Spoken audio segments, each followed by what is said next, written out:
উপস্থিতি সকলকে জানাচ্ছি আসসালামু আলাইকুম রহমতুল্লাহ বারাকাতুহ এবং হিন্দু সম্প্রদায় যারা আছেন জানাচ্ছি আদাব।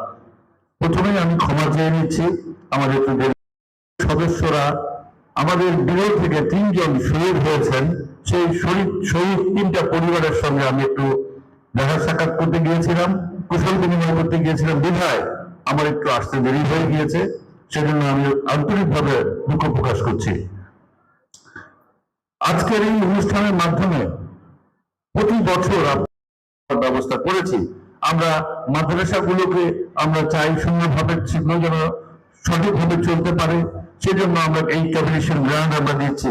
তবে একটা কথা, বিগত দিনে যে সমস্ত মাদ্রাসাগুলো ক্যাপিটেশন গ্রান্ট পেয়েছে আমরা কিন্তু তদন্ত করে দেখতে চাই। আমি এখানে আমাদের ইউনো সাহেবকে আজকে বলতে চাই, যে সমস্ত মাদ্রাসাগুলো ক্যাপিটেশন গ্রান্ট পায় সেই অনুযায়ী তাদের ছাত্রছাত্রী আছে কি না। কারণ কিছু কিছু প্রতিষ্ঠান আছে শুধু এই ক্যাপিটেশন গ্রান্ট টাকাটা নিয়ে যায়, তারা সেইভাবে ছাত্রছাত্রী তাদের উপস্থিতি নাই, দেখাচ্ছে 100 জন থাকে হয়তো 50 জন। আমরা সেটা হতে দেব না, আমরা কোনো অন্যায় হতে দেব না। আমরা কোনোভাবে সরকারি অর্থ যাদের উদ্দেশ্যে ব্যয় করা সেটা যেন সেখানেই সেভাবে ব্যবহৃত হয়, সেটা আমাদের সকলকে দায়িত্ব নিয়ে আমরা একটা কাজ করব। আমাদের অত্যন্ত কঠোর পরিশ্রমী আমাদের ইউনো সাহেব, উনি যথেষ্ট চেষ্টা করেন, ওনার লোকবল কম, তারপরেও আমি ওনাকে বলবো যে আপনি একটু সঙ্গে জড়িত, আমরা তাদেরকে ভ্রাম্যমাণ করব। ভেজাল খাদ্য, এই ভেজাল খাদ্যের জন্য আমরা চেষ্টা করব যেন ভেজাল খাদ্য আমাদের এখানে বিক্রয় না হয়। জনের সচেতনতা বাড়ানোর জন্য আমাদের যার অবস্থান থেকে আমাদেরকে কাজ করতে হবে।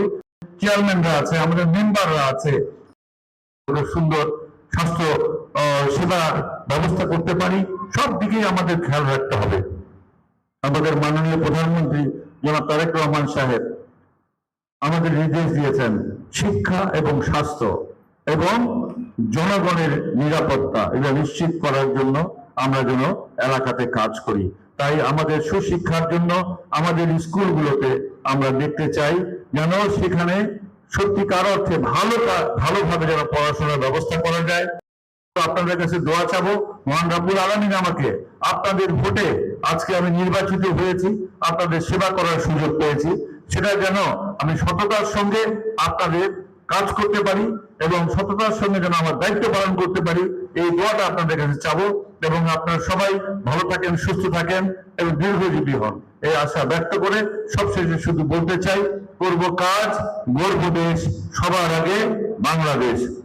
বয়স্ক ভাতা, বিধবা ভাতা, যখন একজন বয়স্ক মানুষ তিনি মারা যান তখন কিন্তু তার ভাতাটি আমাদেরকে বলে দেওয়া হয় যে তিনি মারা গিয়েছেন, এই ভাতাটি অন্য আরেকজনকে ট্রান্সফার করে দেওয়ার কথা।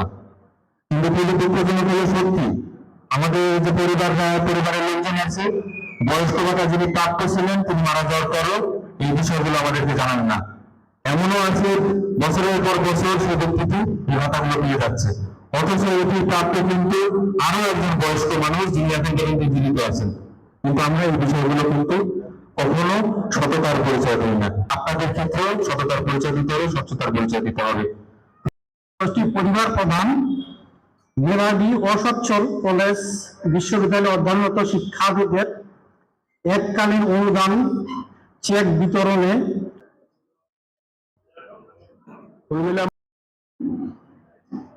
উন্নয়নের জন্য